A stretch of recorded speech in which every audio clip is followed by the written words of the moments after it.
Welcome back to Lights On. So glad you're here. This is a great episode. And we took a week off, so glad to have you back. In this episode, we are talking about how to crack open a complaint. What if I told you the thing you complain about the most could be the catalyst for the most transformational change in your whole life? So thank you for the honor of checking in and listening to this episode. And if you hear this, digest it, employ it in your life, you can look forward to enhanced relationships because this changes a lot.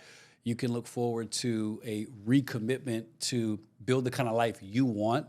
And my favorite part of this, if you get this cracking the complaint concept deep in your soul, you will be emotionally agile as opposed to emotionally fragile, which most people are. So by agile, I mean, if you are that type of person who can only be happy if everything is conditionally correct, there's a better way for you.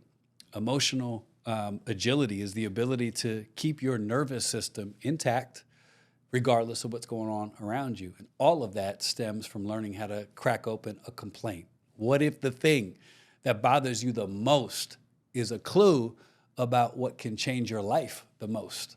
So that's what you're going to hear in this episode. It's me and my wife, Laura, and we're just talking. And I hope it really impacts you, and we're glad you're here.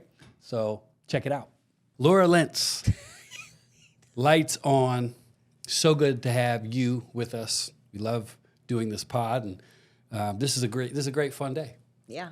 We're in where we're recording from now, this new location. It's totally secret. It's top secret, and it is fancy. Millions of dollars have gone into this, let me tell you. And it feels really good. I'm enjoying this new chapter. Yeah. We have this podcast is a labor of love for us in the best way.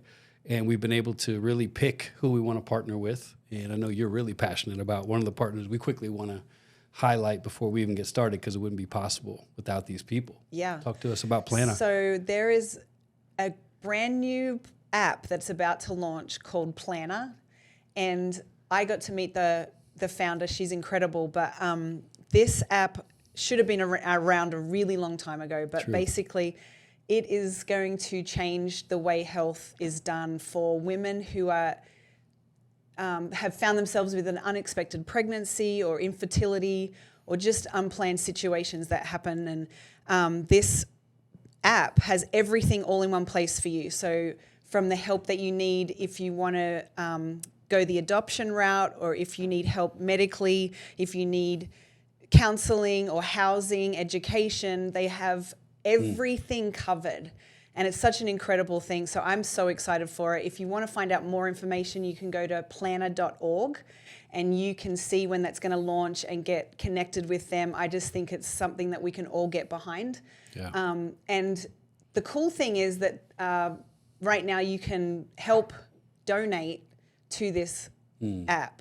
And for $9, just a flat $9, that will help one woman for 9 months go through the pregnancy or whatever she chooses. But it's just a beautiful thing that we can all partner with. So I'm super excited and grateful for Planner. Yeah, I'm glad you met Phoebe. Yeah. I love this organization, and I love being able to have people on this pod journey with us that we really care about.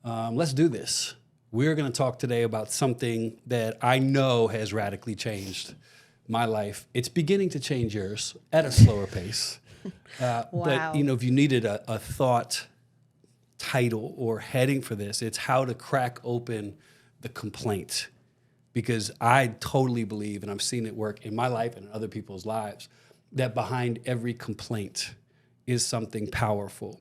And there's a way to use complaints as a catalyst for transformational change.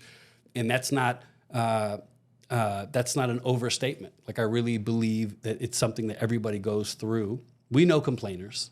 We've been complaining. I am at a times. complainer. You're a recovering complainer. I'm a recovering complainer. Yes. But for you listening, if you complain a lot, even internally, or if you have people in your world that complain a lot, share with them this episode, because there's the chance that they are in line or in a position to radically change their life. So if you're already guilty, I'm with you.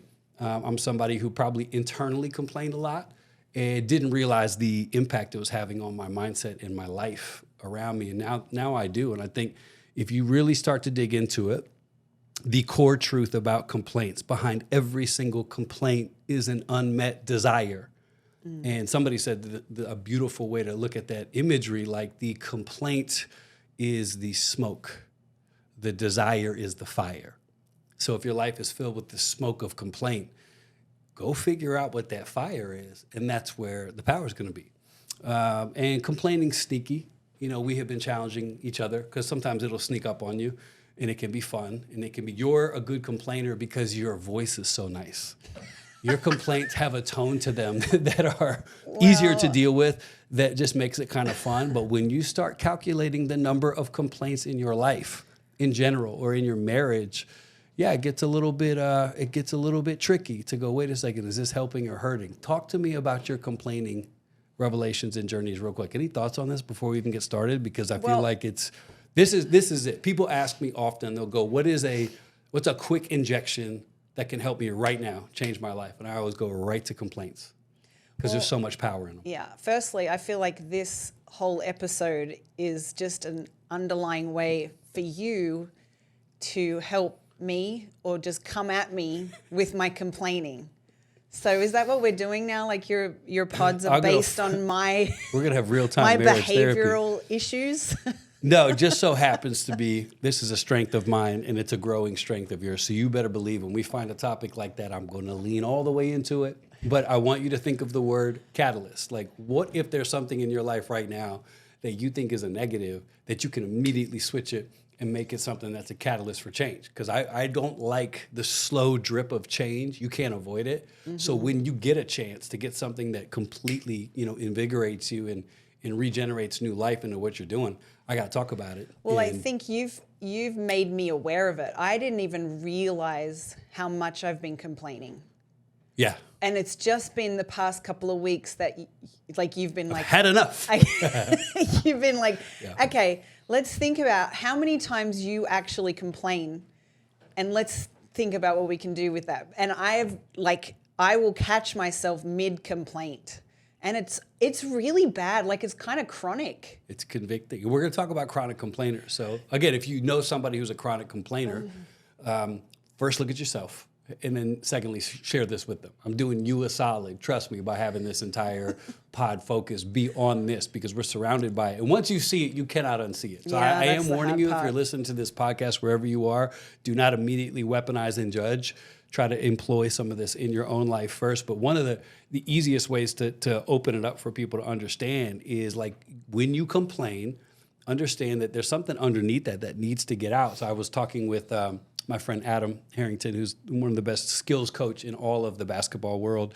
He's working with a WNBA player, and I got a chance to sit down with her and talk to her about some mental stuff. Amazing, amazing woman, but she was saying, I said, what's the deepest complaint, the deepest anchor? And she said, I feel like I'm not the same player I was because I had a baby, and I fear it, and I worry about it because my game was explosive, and I'm an athlete, and I feel like I've lost a step because I became a mom. And I said, understood, heard, fair. So I said, if you were to define that complaint, what would you say? I'm not as fast or as quick as I used to be. Okay, well, what's a way the desire under there is to be an effective, impacting basketball player. So what's a way to flip that complaint into a catalyst?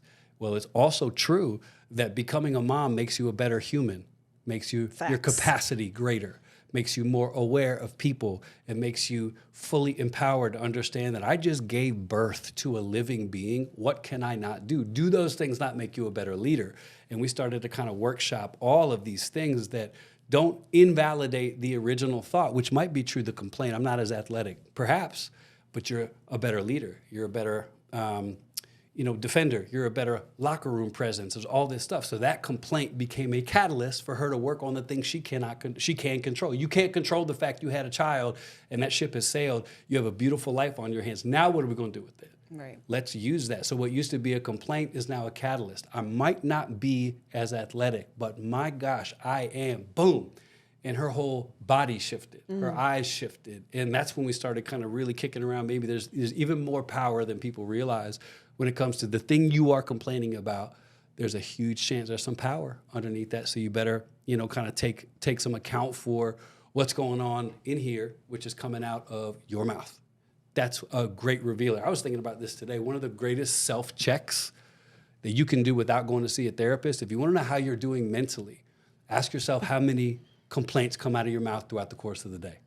Because if you're really clicking mentally and you're sober-minded and you feel good, you find other things that are going to make you kind of more grateful, more excited about life. But if you're not doing well, it's amazing how you lean into, you've seen that to be true in yours. 100%. Well, we've talked about it on here a little bit, but I had a tough couple of months.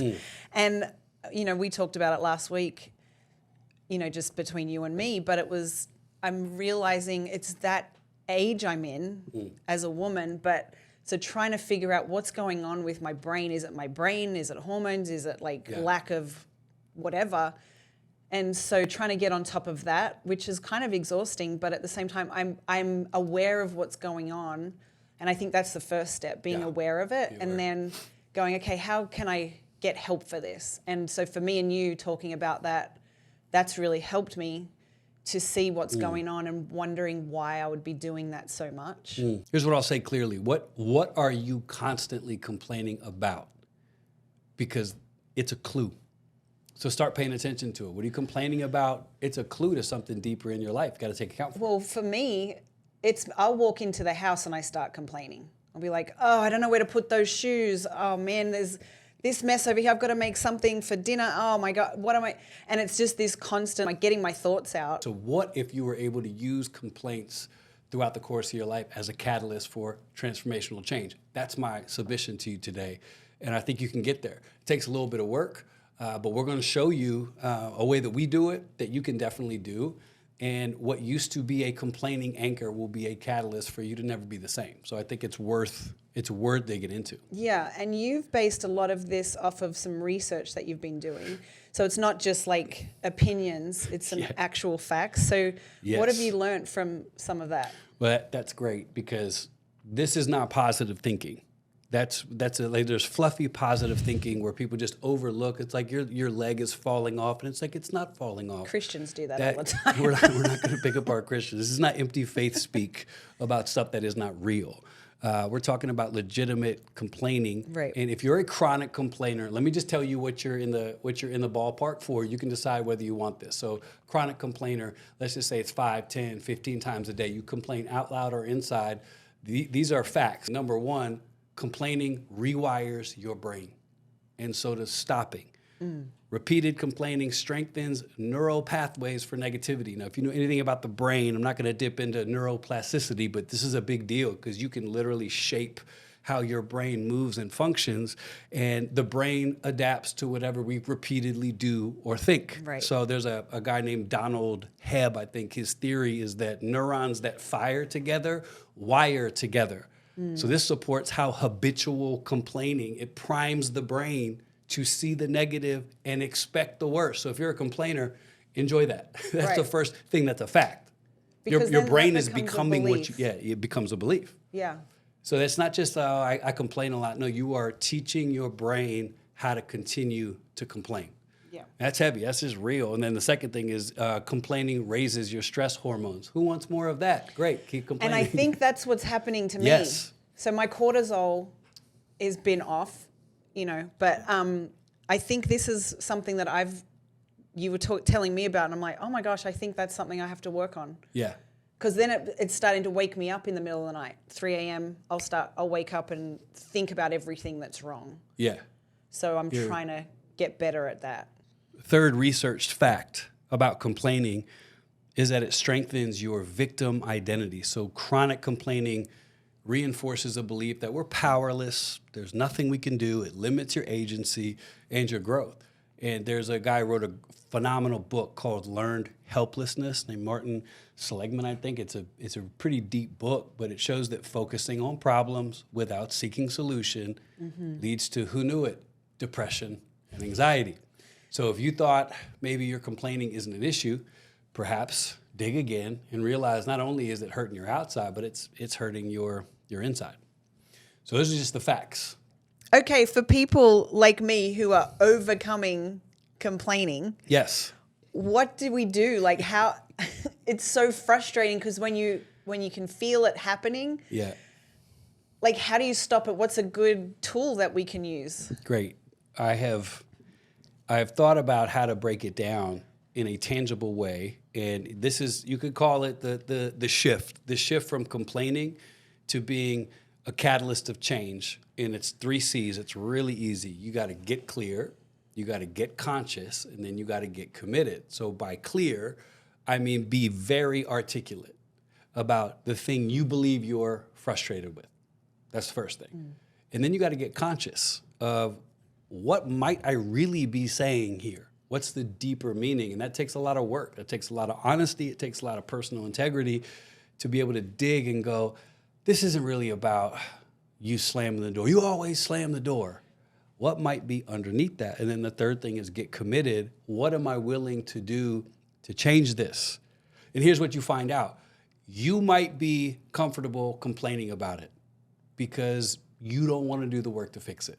And we are big on just owning what's honest. Don't even judge it. But sometimes you got to bring out what you're complaining about and go, the truth is, you probably love it more than you think you do. I think that's me. Because if you didn't, too you hard would to probably change. try to change it. So here's a helpful truth. Don't miss it. This is a big deal. Helpful truth. The longer you complain about something, the less serious you are about changing it, and the more comfortable you have gotten in it. So for you chronic complainers, there's a chance that you should just change it from a complaint to just a report rather than complain about that thing. If it's years of a complaint, oh, my friend, hate to break it to you, you love that thing. You love it. Because if you didn't, you would change it. And it's tied to that other helpful truth, which is complaining allows you to stay in the seat of the victim, which you are not created to be in. As long as it's not your issue, it's a complaint. But the moment you own any of it, as if you can change it, now you're sitting in the seat of some power, which is a lot more fun, which is a lot more empowering to feel throughout your whole body. Well, then can you give us some practical examples? Okay, easy. Yes, easy. Okay, here's a complaint you're going to hear a lot. I'm tired of being broke. Who's ever said that? Guilty. Guilty, been there. It's a very easy complaint to utter. I'm tired of being, so if we do the 3 C's, clear, conscious, committed. What's the clear complaint? I'm always broke and I'm tired of it. What is the conscious desire? I would love to be financially free. That's the burning desire under the smoke of the complaint of, I hate being broke. Committed to change. That would be, I need to pursue new skill sets to increase my revenue streams and pursue a life of abundance. What started as a complaint, I'm broke, now has become a catalyst. What can I learn that's going to create more space for me to do the things I want to do? That's a really common That's one. good. Imagine if that's all you got today, if that's all you're listening for is one thing, if you've ever resonated with, I feel broke, I'm broke all the time. It's not that it's not necessarily true or untrue. The question is that a helpful complaint? What's it doing to your brain? What if you flip it? Come down to the 3rd C, which is to be committed to change. So I'm always broke, I'm always broke. Instead, you make a flip. I'm pursuing a life where I'm going to create so much revenue that being broke isn't even a part of my neighborhood vocabulary anymore. It just feels good to even think about. That's where I use my affirmations app. My I am. Yes. And that app has literally changed Unbelievable. my life. Yes. That and Jesus, obviously. Affirmations and Jesus. Yeah. Right here is the tipping point. So if the thought of change immediately repels somebody, I would submit that you're not complaining about that thing, you've learned to love it. Right. So here's what I mean by that. Imagine you have foot pain, okay? Foot pain for weeks, and you walk around letting everybody know that. We all have friends in our lives that if they're in pain, they really want you to know. The wincing, it's like, you okay? No, actually I have a hurt foot. It's like, we didn't know. We knew you had a hurt foot from the way you're dragging that thing. Right. So your foot has been hurting for weeks and weeks and weeks. And then you finally go to the doctor, and the doctor's like, you're going to need to do surgery and rehab. It's going to take you this long. And you're like, nah, I'm good. And then you go back to your life, and you keep on limping around and letting everyone know. Stop saying it's a complaint or a hurt. Just say, I like the fact that my foot drags, and that's the way my life is. That's a lot better and clearer of an acceptance than to act, oh man, I'm tired of my foot being hurt. And that's how people are. Like, their marriage like this. My marriage is always like this. My relationships are always like that, which we'll get to.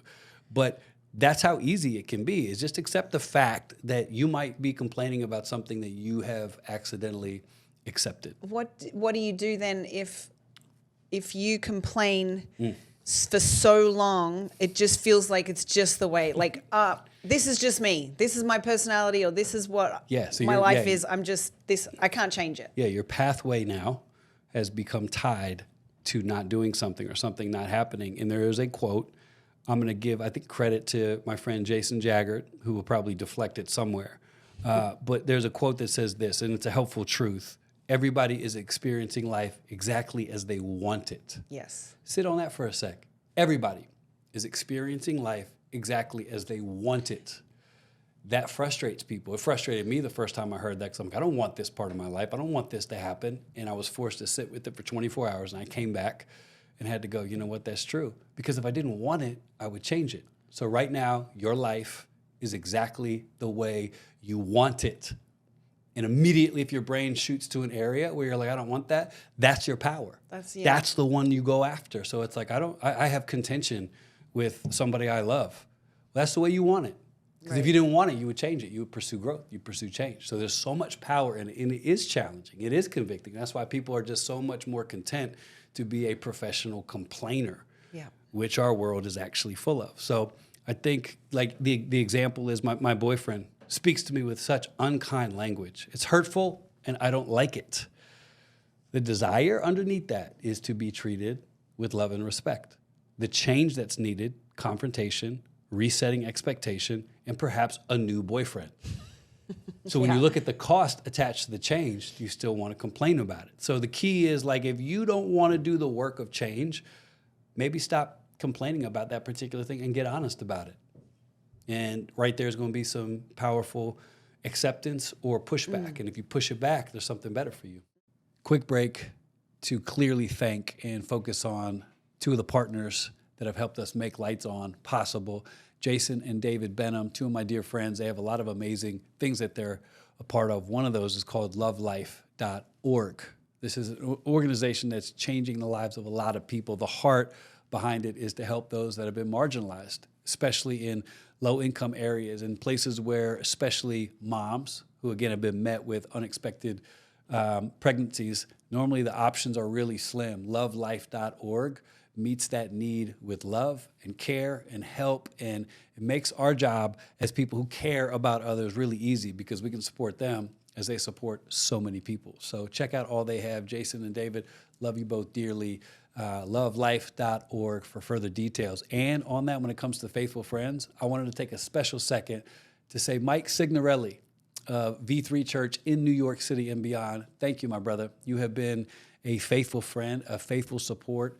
You've invested in our family, and this pod wouldn't be happening without your encouragement and your love. So I wanted to take time on this thing to look directly at this and say, you are a real one. For those who have lost their faith in church or trusting people and all that, this guy here, Mike, and his amazing church, definitely check it out. V3 Church online. They got a ton of service options, so check it out. But Mike, thank you. Love you, my brother. Okay, then, so let's take it straight to relationships, which can become a really easy space to complain a lot because that person's safe. One might say a complain fest. Yes. So, like, like the number one complaint in relationships, I wish I had better communication. Which we've tried to talk about that all the time. Yeah, and we've tried to find other studies that show a different complaint, and it's very funny when you look into it that it's literally worldwide. The number one complaint in relationships is we don't have good communication. Right, and people think that is like a deal breaker. Yeah, well, they just live with it. Yeah. Like, they constantly complain about it. My husband doesn't know me. I don't talk to my wife enough. Just over and over and over again. So if you use the 3 C's that we talked about, and what's the clear complaint? We have bad communication. What's the burning desire? I want to be heard. I want to be seen. I want to be valued. It's beautiful. What's the change needed? Now it's on you. What must you do to get that change? Clarity, confrontation, stuff that you might not want to do. So here's what happens, and this is an easier way. So if you don't fix this in relationships, and we've had ups and downs, in this. Most of our marriage has been really perfect. let's talk and that's about it, been though. widely documented, how perfect our marriage has been throughout. True. So I want to make sure that that's stated clearly. We know exactly what we're doing on every facet of relational And actually, fronts that could be thrown. Today's our 22nd wedding anniversary. We are filming. We made it. We are filming this on an anniversary date, but which just goes to show, we got it all together. Well, that's what our anniversaries represent. Everything's perfect. Our 22 years, I think one of the biggest things has been our communication. I'm not a great communicator. You are the communicating king. So we've had to really learn. I have had to learn how to communicate. I mean, I push back on you're not a great communicator. You're just a different communicator. Right. Your communication is actually much deeper than mine. I use words a lot, and I use them well, for better or for worse. So ask your kids if you. Laura, that's a shot. I could feel it. I'm in the middle of the thought. What you get if you don't communicate well in a relationship? It's called the cycle of resentment. Who would like to learn about the cycle of resentment? every husband who's frustrated, every wife that's frustrated can resonate before they even know. But especially, for you, the young listener, this is a beautiful thing you can avoid forever. So rather than just inherit a cycle of resentment, which is going to come from maybe what you've seen modeled, here's what happens like in 4 clear steps. This is where a cycle of resentment happens in any relationship. Number 1, unmet need or expectation. You want something, attention, support, respect, it goes unspoken. Number 2, here comes the complaint or the criticism. Second phase, which is instead of expressing what you really need, you just express frustration. And it's often blamey or pushy. So it's like, you don't ever do stuff. You're always this. So and then pointing the finger at them. Step number 3 of this beautiful cycle at the carnival of resentment is defensiveness or withdrawal. The other person feels attacked, shuts down, argues back, makes you feel even more unheard. And then we get to the beautiful step number 4, which is resentment builds. The pattern repeats, emotional distance grows, and the original need still is not addressed. If you can relate to that cycle of resentment, let me offer you a better road. There is a better life than that. Most couples live right there. We've seen it. We've been around them. And it leads to the dreaded contempt, which every marriage expert universally will say is the death moment for any marriage. This is where it comes from. So you can say contempt is really bad. Well, how does it get there? It doesn't start contemptuous. It starts with these little low-level complaints that don't get addressed before you know it. You're looking across from somebody that you can't even stand. So can you give us like an example of this? Okay, in real time. In a real time. Looks like this. This is the cycle of resentment in real time. First thing, unmet need or expectation. I wish you would support me more. 2, the complaint or criticism. You don't care about what I'm going through. We can just role play this like we've really had it. You don't care about me, girl. You don't care about what I'm going through.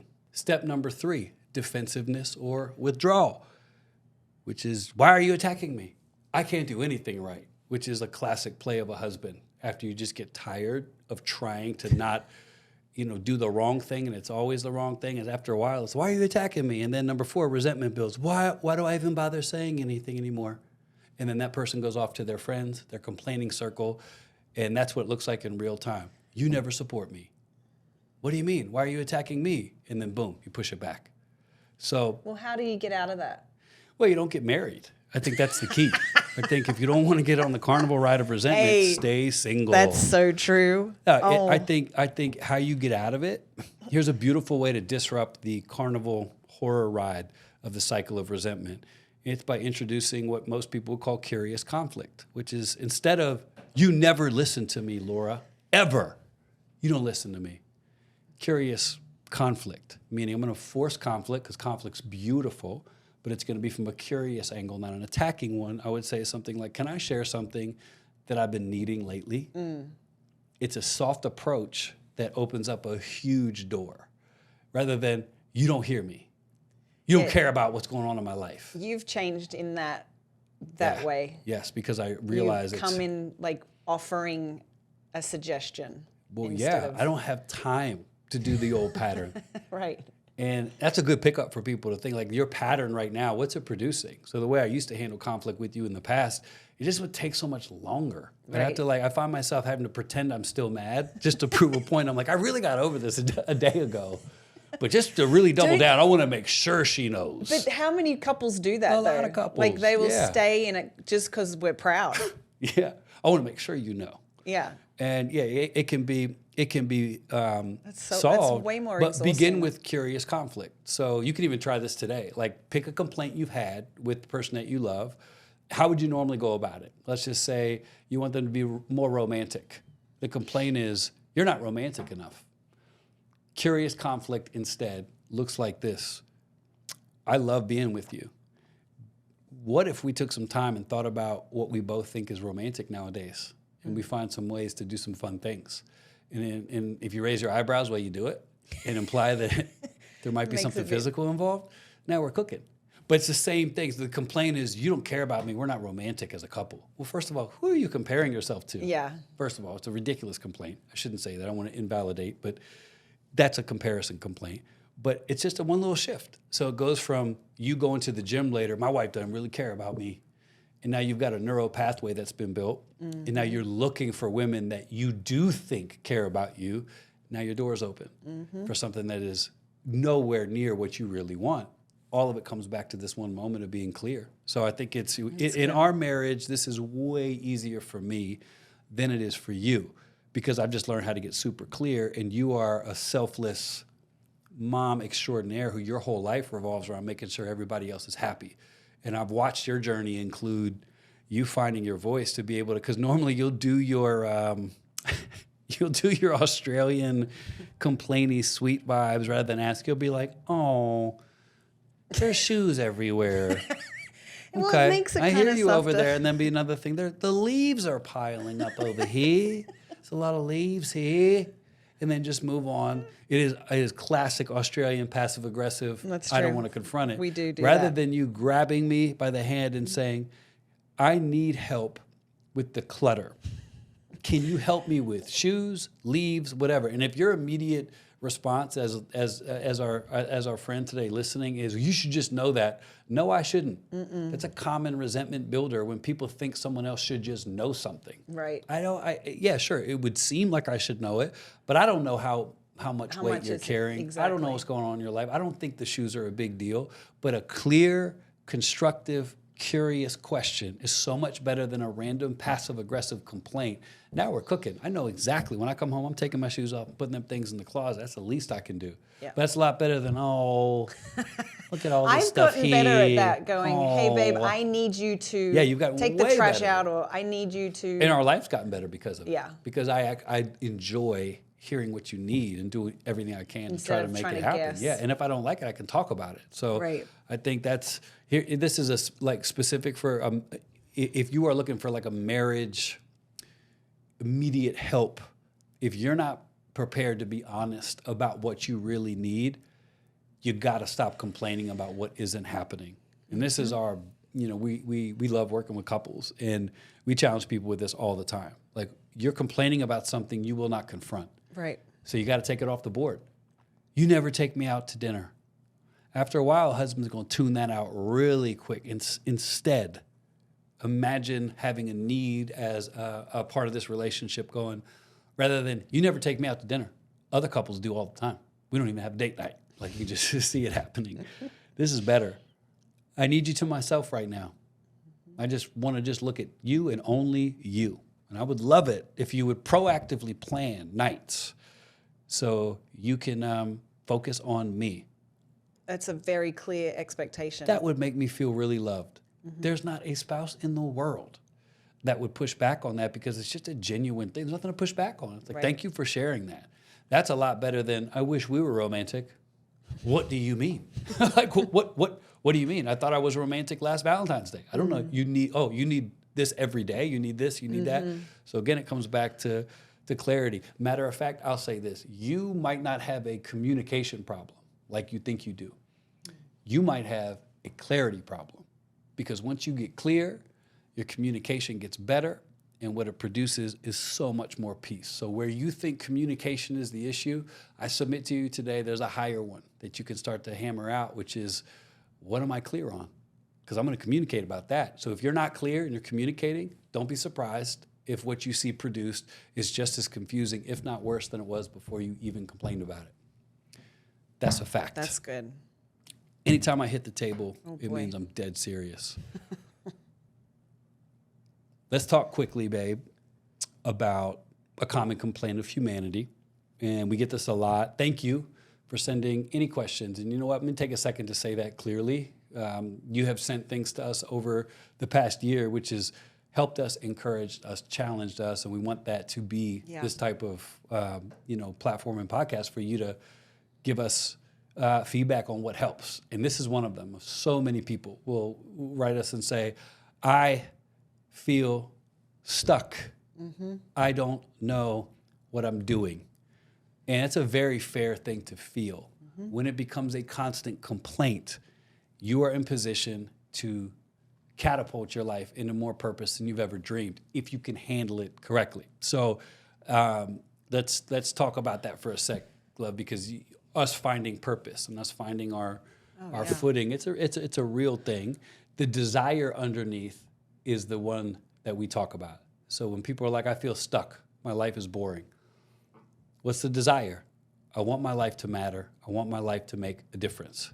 So you ready for this quick switch? This is how easy it is. Rather than say, I'm bored, ask yourself, what excites me? Sit there for a second.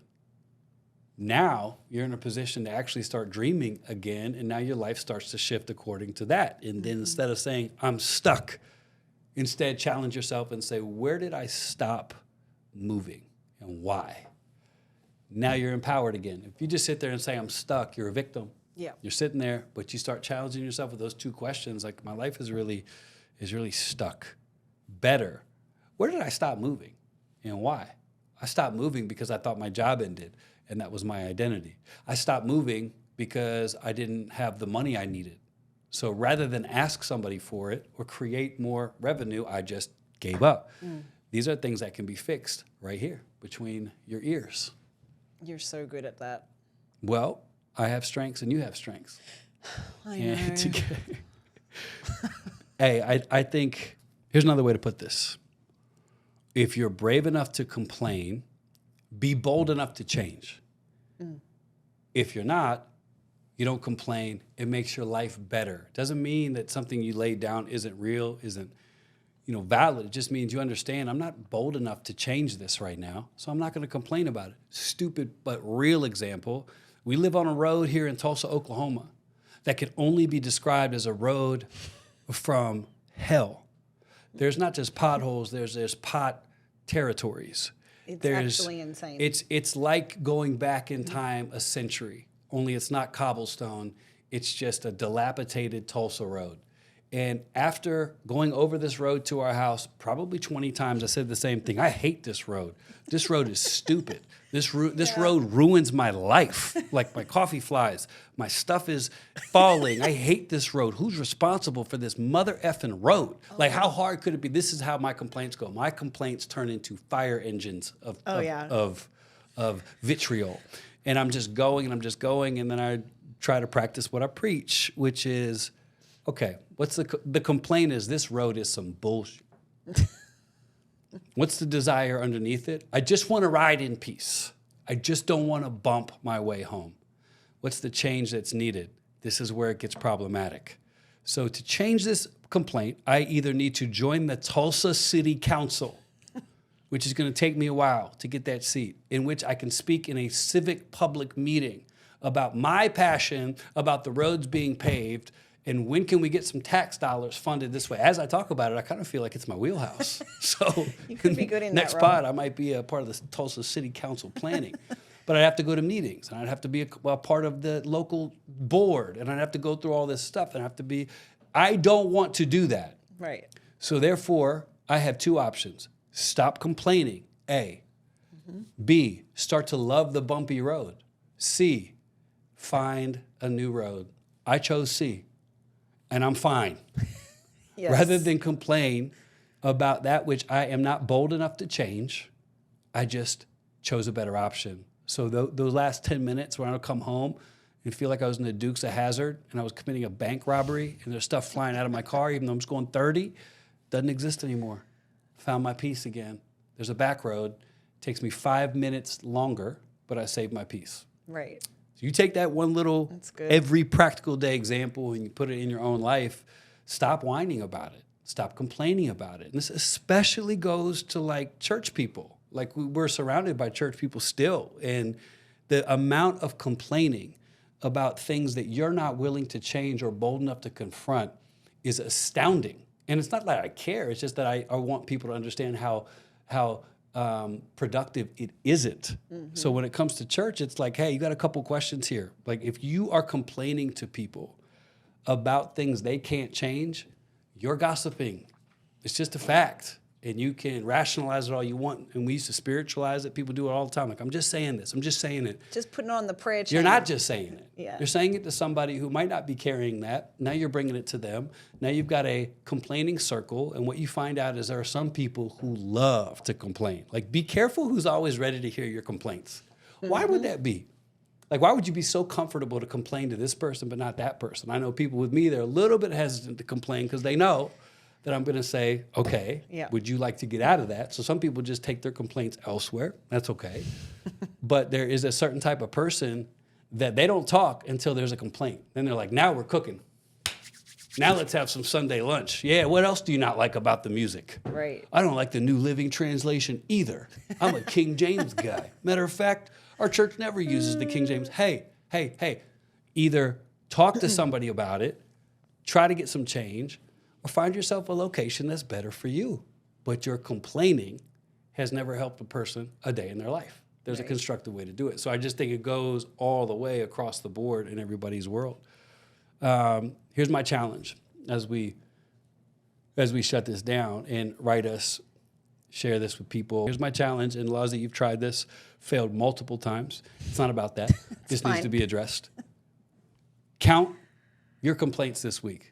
Have a little file. Yeah. I'm just saying my complaints. Every time you complain, just write it down. Document them each day. And starting tomorrow, whenever you hear this, this is my challenge. It's helpful.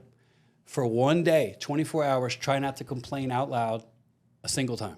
Just try it.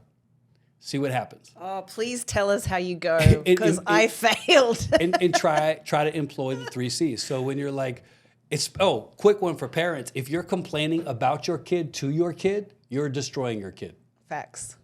If you're complaining about your kid to your kid, understand you're on 2 different levels. You're having the opposite effect that you want. Yes. But for one whole week, document. For one whole day, just have a challenge. See how you go. Is it possible? And I'll tell you, even the fruit of this in my life is there will be weeks where I don't complain at all.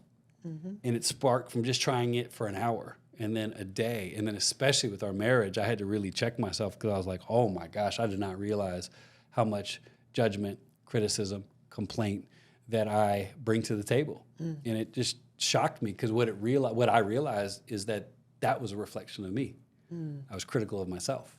So it was definitely an eye-opener, but try it, see how you feel about it, and let us know. But don't forget, there's more peace for you. There's better mental space you can have rather than let complaints be an anchor that holds you down. What if your complaining mechanism turned into a catalyst to change everything about your life? So don't suppress the complaint. Use it correctly. Bring it out so God can breathe life on it. So there's something there's a reason why you're complaining about it. I started complaining about the church when I was 20. And it led me into a life of beautiful ministry. I remember sitting there in church going, I don't know if this is going to reach young people. I think this music's kind of different. Mm-hmm. I don't know why they have a palm tree painted on the wall like that. Somebody should probably say something to somebody.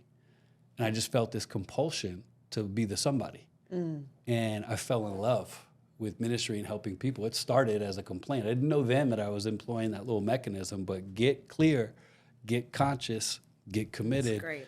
Now we're cooking. Lights on, that's enough. We're going to have our anniversary. Love it. Oh, yeah. We've got a movie to get to. Love you guys. Lights off. Said, and We'll see you next time.